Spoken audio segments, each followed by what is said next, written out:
because we've been treated very unfairly by both friend and foe.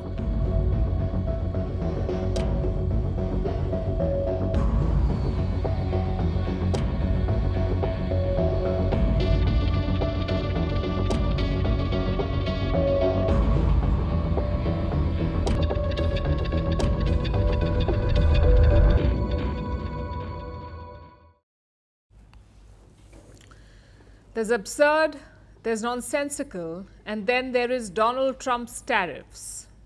Now, we have seen leaders try ridiculous things before, but with such conviction, probably not. Trump is back to writing his tariff letters. He wrote 14 of them, 14 such letters earlier this week, and yesterday he wrote 8 more. To Brazil, Sri Lanka, to Algeria, Brunei, Iraq, Moldova, Libya and the Philippines. All 8 countries got a letter from Donald Trump saying what? That they faced new tariffs on August 1st. Now, most of these rates are different from the old ones. For example, look at Brazil.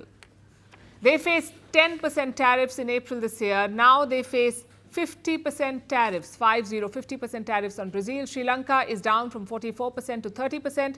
Libya is almost the same at 30%. And the Philippines has gone up from 17 to 20%. Iraq is down from 39% to 30%. Why have these rates changed? Nobody knows. But these new letters make 2 things clear. One, nobody is safe from Donald Trump. Not tiny islands, not war-torn countries, no one. And secondly, forget logic and economic sense. These tariffs are not about correcting trade imbalances. These are political and absurd decisions, really. Just consider the case of Brazil. Trump bumped up their tariff from 10% to 50%. Why? Because he does not like their president, Lula da Silva. You see, Trump is a big fan of his predecessor, Lula's predecessor, a man named Jair Bolsonaro. He's currently being investigated for a coup attempt. But Trump feels that this is a witch hunt. Let me quote from his letter. The way Brazil has treated former President Jair Bolsonaro, a highly respected leader, is an international disgrace. The trial should not be taking place. It is a witch hunt that should end immediately. Nothing to see here, just Donald Trump ordering a sovereign nation. But Lula is having none of it. Listen to his response. Brazil is a sovereign nation with independent institutions and will not accept any form of tutelage. Sovereignty, respect, and the unwavering defense of the interests of the Brazilian people are the values that guide our relationship with the world. The meddling is not even the worst part, because guess what? Brazil does not have a trade surplus with America. Let me pull up the US government's website. US exports to Brazil are worth $49 billion. And Brazil's exports to the US? $42 billion. So the US has a trade surplus with Brazil. Then what imbalance is President Trump trying to correct? Let's look at Iraq next. US exports to Iraq stand at $1.7 billion. US imports from Iraq at $7.4 billion. So the US does have a trade deficit here. I wonder why that is. Why aren't Iraqis buying Boeing planes or AI chips? Could it be because the US invaded them? Because 20,000 bombs were dropped on them? Because 500,000 people were killed? Because the US destabilized the country? Or maybe we are wrong. Maybe Iraq just wants to spite Donald Trump. Then we come to Libya, another country visited by American freedom fighters. They toppled the Libyan regime in the year 2011. Today, this country is in a state of civil war. US trade with Libya is just $2 billion, which is 0.02% of America's total trade. Yet they face 30% tariffs.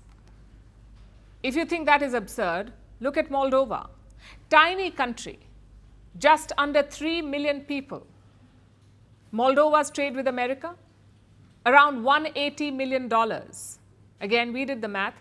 That's 0.002% of total US trade. Yet Moldova faces 25% tariffs. What do all these examples tell you? This is not about correcting trade imbalances. It's not about fair trade. It's about bullying countries to please your voters. And it is based on flawed economics. Trump claims that a trade deficit is bad. He says other countries are ripping America off. But the fact is, most countries have a trade deficit. Should all of them start imposing tariffs? They won't, because they have better leaders. All Trump is doing is unleashing unnecessary pain. We know what happened in April. When he announced the tariffs, the markets plunged. US stocks lost $3 trillion in value. And this is not Donald Trump's money. This money belonged to ordinary Americans. He destabilized the stock markets. He destabilized the oil markets. He destabilized the currency markets. And for what? To announce extension after extension. It's time the world ganged up and called out Donald Trump. If he wants to ruin America, fine, be our guest. But leave the rest of the world alone. We have bigger priorities than renaming water bodies, plastic straws, and shower pressure. Firstpost now available in 9 languages on YouTube. English, Stands at $36 trillion. French, Le FMI, comme German, Geschäftsführenden Direktor Hindi, $30 trillion kakaijmo. Indonesian, Pemerintah tanpa pemeriksaan. Italian, Sekali radikali. Japanese, 4兆ドル以上も Portuguese, por causa do próprio balanço patrimonial. Spanish. Beautiful bill. Go to Settings, click on Audio Track and select a language of your choice. Be the first to know what's happening around you in your first language.